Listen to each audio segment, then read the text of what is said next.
My gosh, we are already on tip number 9 in our communication and relationships series. And if my husband went through these videos, and he doesn't, but if he did, he would want to see this tool in the toolbox. And that is, there is no scoreboard when we're having these conversations. If we're talking to get to a solution. We're not talking to see who's right and who's wrong. And that has always been a problem for me because I love being right.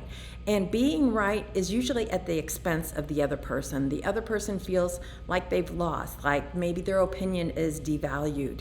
And we were in a marriage enrichment program one time, and they had this saying, and it was like, if one of you wins, you both lose. And that takes a little while for me to wrap my head around. But if there is, or if there has to be a winner, it's not a great conversation.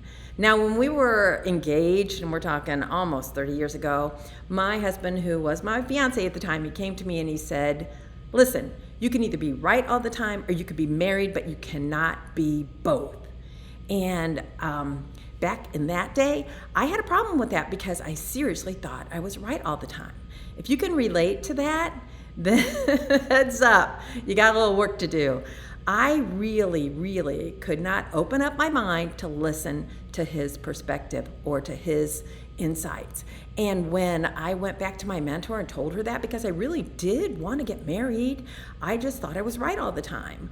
When I told her that, she started to give me some ideas of how I could just try to be quiet and listen, and like really listen to hear the other person and what they were saying, so that I might be able to shift from my ideas to inviting a few more ideas in, and maybe grow from meshing those together and coming up with the idea that was best. It isn't like he was always right. It isn't like I was always right. It was best done when we took both of our thoughts, both of our opinions and our insights, put them together and came up with a solution that was good for everybody, for us, for our kids, for our extended family. So there is no scoreboard. There is no right or wrong. There's only learning from each other and coming up with common solutions that will benefit everybody. That's tip number 9. Thanks, and we're going to move on to tip number 10.